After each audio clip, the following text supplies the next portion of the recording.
Terpujilah nama Tuhan. Shalom Bapak Ibu Saudara. Ada peribahasa yang mengatakan begini, buruk muka, cermin dibelah.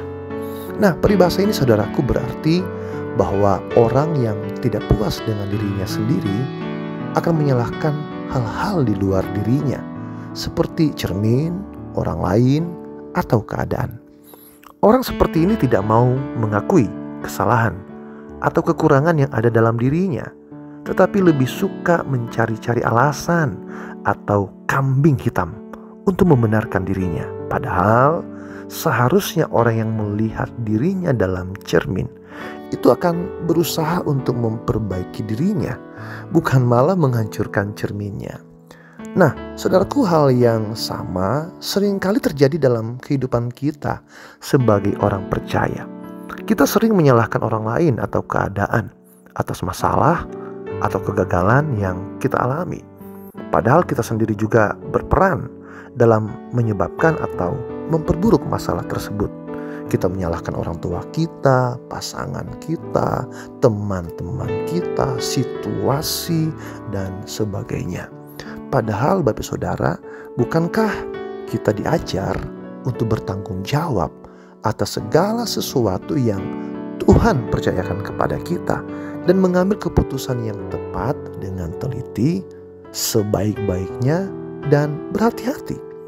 Tetapi saudara sekalian, banyak orang yang tidak sadar bahwa situasi yang mereka alami seringkali adalah cerminan dari siapa mereka yang sesungguhnya, karakter mereka, dan keputusan-keputusan yang mereka buat. Tetapi memang manusia kadang-kadang sulit untuk melihat diri sendiri dan cenderung menyalahkan orang lain atas masalah yang mereka hadapi.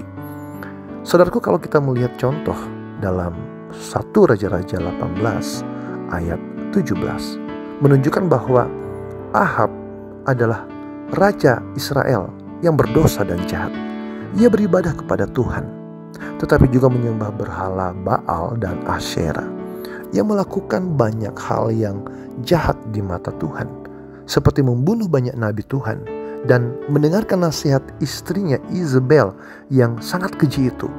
Karenanya Tuhan mendatangkan hukuman atas Ahab dan Israel, yaitu kekeringan dan paceklik selama 3,5 tahun.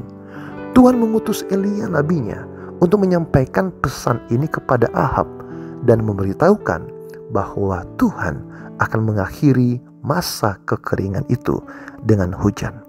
Tetapi saudara, ketika Elia menemui Ahab malah menyalahkan Elia dan berkata, "Engkaukah itu yang mencelakakan Israel?" Ahab tidak bisa melihat bahwa dialah yang menyebabkan semua hal buruk terjadi di Israel, bukan Elia. Ahab menyalahkan nabi Tuhan yang sebenarnya datang untuk membantu dan menyelamatkan Israel. Ahab tidak pernah mengakui kesalahan-kesalahannya dan tidak pernah mengalami perubahan apapun dalam hidupnya. Bapak Ibu Saudara yang dikasihi oleh Tuhan Yesus Kristus, dalam kehidupan kita, mari kita bercermin pada situasi yang sedang kita hadapi. Ingat bahwa kita bisa saja mengalami hal-hal yang tidak enak karena kesalahan orang lain. Tetapi jangan lupa ada andil kita yang perlu kita pertimbangkan. Misalnya, ada orang lain yang lari dengan tidak hati-hati dan menabrak kita. Dia memang salah, tetapi kita juga perlu waspada dan jangan berjalan sambil lihat HP kan? Atau contoh yang lain, suami istri sedang bertengkar hebat. Saya beritahu dalam semua konseling pernikahan bahwa tidak ada pernikahan yang bermasalah itu yang salah cuma satu pihak. Pasti dua-duanya ada andil salahnya. Ada asap, pasti ada api kan. Ada reaksi tertentu dari pasangannya, pasti karena ada sesuatu yang dikatakan atau dilakukan oleh orang ini.